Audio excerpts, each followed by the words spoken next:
выезжаем 22 числа на территории Коми через Цесарский район. Значит, и тут у нас, поскольку самая длинная часть пути занимает путь по республике Коми, мы решили для себя отрабатывать 3 посыла внутренних. У нас год очень юбилейный в этом году. Во-первых, печати Коми 10 июня будет отмечаться 100 лет. Мы как только заедем в Коми, мы сразу едем в Визингу и хотим заехать в редакцию газеты «Маяк Сысоева». Первая редакция на нашем пути. Мы вообще планируем заезжать во все редакции, которые нам будут встречаться, общаться со своими коллегами. Вот. Второй посыл.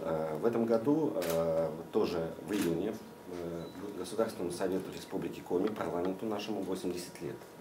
И мы благодарим Госсовет Коми за то, что он нас сходу, кстати говоря, без всяких переговоров поддержал. Надежда Борисовна Дорофеева, мы пригласили ее на церемонию официальную старта в Петропавловскую крепость. Пока что думаем со своим графиком. Если не получится, то, возможно, она нас будет встречать в городе Ухта с депутатами Госсовета.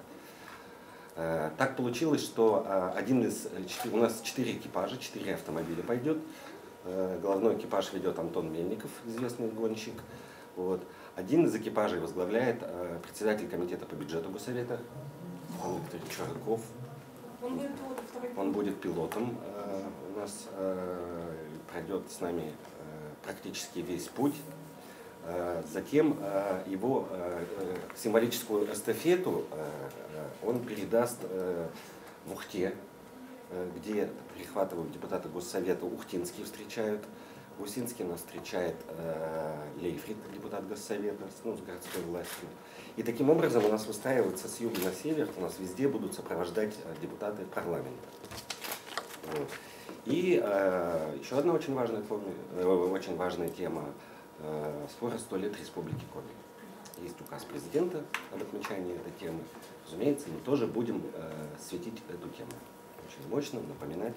Официально это 80-летие нашего парламента и реклама в целом парламента в Республике Коми и на северо-западе. А вторая задача, она, честно говоря, достаточно субъективная. Это как раз посмотреть изнутри еще раз Республику Коми, работы в Республике Коми, надо лучше ее знать. И плюс к тому, что ездим много раз до Санкт-Петербурга, например, да, я много раз видел осветление в разных городах и так далее, но ни разу в них не заезжал практически во все.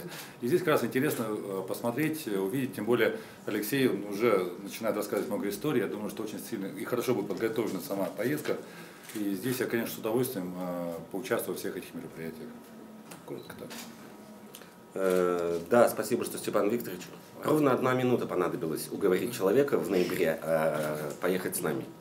Он мгновенно согласился, сказал, что экстремалы очень интересны.